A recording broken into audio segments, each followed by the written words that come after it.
Pascal Boniface, bonsoir. Vous êtes directeur de l'IRIS, l'Institut des Relations Internationales et Stratégiques. Alors ça se rapproche, dans un peu plus d'un mois, Donald Trump sera à la Maison-Blanche. Est-ce qu'on sait, Pascal Boniface, on sait un peu plus sur ce que sera la présidence Trump, ou bien c'est toujours l'inconnu total et il ne faut pas exclure de grosses surprises? Ah oui, certainement de très grosses surprises, même s'il ne bouleversera pas toutes les relations internationales des États-Unis, mais par ses déclarations, par son programme, on voit qu'il y a une rupture avec la politique traditionnelle des États-Unis, aussi bien d'ailleurs dans la période récente avec la Chine qu'avec la Russie. Et puis il y a des effets d'annonce, il y a aussi un style Trump qui est pour le moins très particulier et qui n'est pas tout à fait dans la tradition diplomatique que l'on connaît. Voilà, on a l'impression qu'il y a l'improvisation. Alors on a eu un exemple là quand il a pris au téléphone la présidente de Taïwan. Du coup, ça a déclenché la colère de Pékin, parce que Pékin considère que Taïwan fait toujours partie de la Chine. Est-ce que, là, en l'occurrence, c'était une gaffe?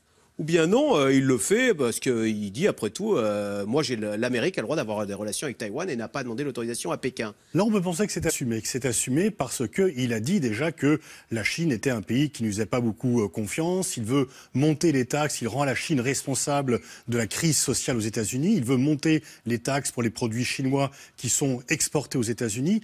Et donc, le fait de dire, nous, tous ces mythes d'une seule Chine, que Taïwan ne doit pas être reconnu, on remet ça en cause, c'est une façon un peu d'affoler le pouvoir chinois, parce que pour la Chine, il est impossible d'avoir des relations avec Taïwan et avec la Chine populaire. Donc c'est vraiment une interdiction, c'est vraiment le chiffon rouge pour Pékin. Et donc le fait de l'agiter ainsi est peut-être aussi un moyen d'obtenir des concessions, du moins peut-il l'espérer, sur le plan commercial.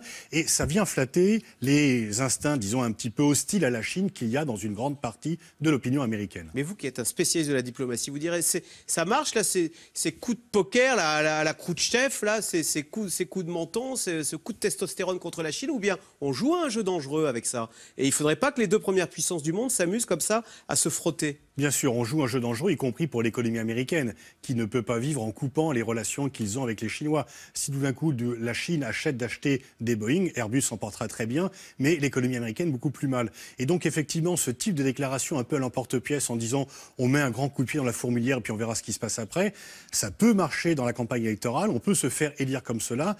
Il n'est pas certain que ça marche quand on est président. Et donc, il y a effectivement les qualités pour être candidat et les qualités pour être président qui ne sont pas toujours les mêmes. Alors, on en sait un peu plus sur son gouvernement. Donc, ce sera un banquier de Goldman Sachs aux finances, le PDG d'ExxonMobil qui va se retrouver aux affaires étrangères. C'est un choix curieux, ça ? Oui, c'est un choix pro-russe, parce que quand on est PDG d'une grande compagnie pétrolière américaine... il a même été décoré par Vladimir Poutine, voilà, le PDG d'ExxonMobil. Et donc, c'est pas très bon pour l'accord de Paris sur le climat, parce que ça veut dire aussi que Donald Trump veut s'affranchir des règles de lutte contre le réchauffement climatique, et puis c'est effectivement affirmer un rapprochement avec la Russie. Et là, disons qu'il y a des géopoliticiens sérieux qui disent on a intérêt à se rapprocher, nous, États-Unis. C'est ce que j'allais vous dire. Est-ce que c'est une mauvaise chose que de voir l'Amérique se rapprocher des Russes? Non. Certains, comme John Mearsheimer, qui est une sorte de ponte de la géopolitique américaine, dit quel est le grand défi pour les États-Unis à venir? C'est la Chine, c'est pas la Russie. Donc on n'a pas intérêt à pousser la Russie dans les bras de la Chine. On a au contraire intérêt à se lier avec la Russie pour laisser se débrouiller avec la Syrie, qui n'est pas notre problème, et pour l'avoir avec nous par rapport au grand défi géopolitique du XXIe siècle pour les Américains, qui est la Chine et non pas la Russie. Donc comment vous voyez l'avenir du monde? Donc un axe Moscou-Washington contre Pékin?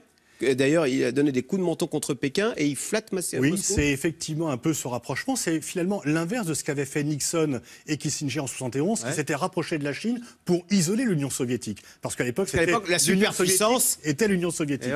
Et donc, finalement, au-delà de ces provocations, il y a quand même un fond. Trump sait que les États-Unis n'ont plus la puissance qu'ils avaient auparavant. Il le reconnaît finalement implicitement, même s'il ne le dit pas tel quel au public américain, et que les Américains ne pourront plus faire la même politique interventionniste, multifonction partout. Et donc, il y a une sorte de retrait américain annoncé et effectivement un rapprochement avec la Russie.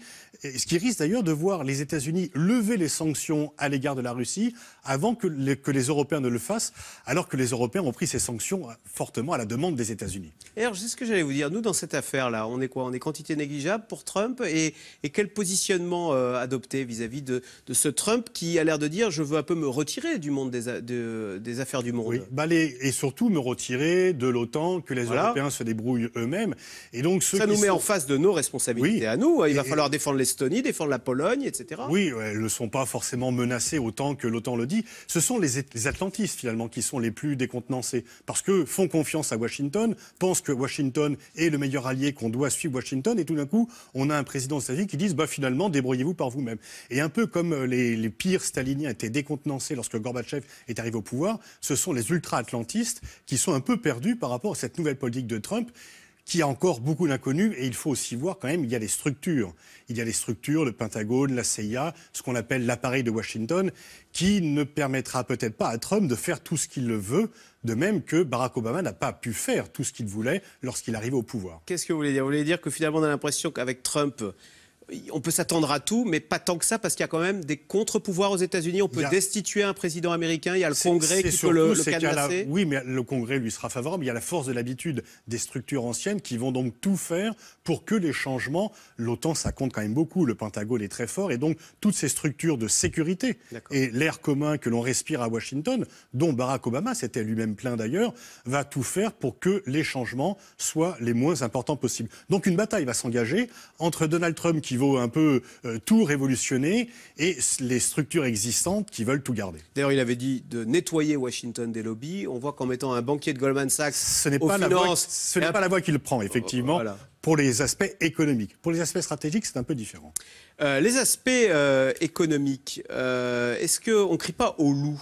Quand on voit qu'on avait prédit la catastrophe avec Trump, on voit que Wall Street bat des records. Comment vous et que la politique des grandes infrastructures qu'il veut lancer est tout sauf idiote, parce qu'il y a vraiment un problème d'infrastructure. Vous êtes trumpiste, on a l'impression. Non, pas vraiment, non, mais en tous les cas, il faut savoir distinguer les choses. Ouais. Autant il est inquiétant en politique étrangère par sa déclaration sur l'Amérique latine, par la remise en cause de l'accord avec l'Iran, qui est très important, par sa volonté de remettre en cause la lutte contre le réchauffement climatique, par ses déclarations sur l'islam, et le fait de vouloir mettre comme conseiller national de sécurité quelqu'un qui pense que l'islam en tant que tel est un danger n'est pas très rassurant.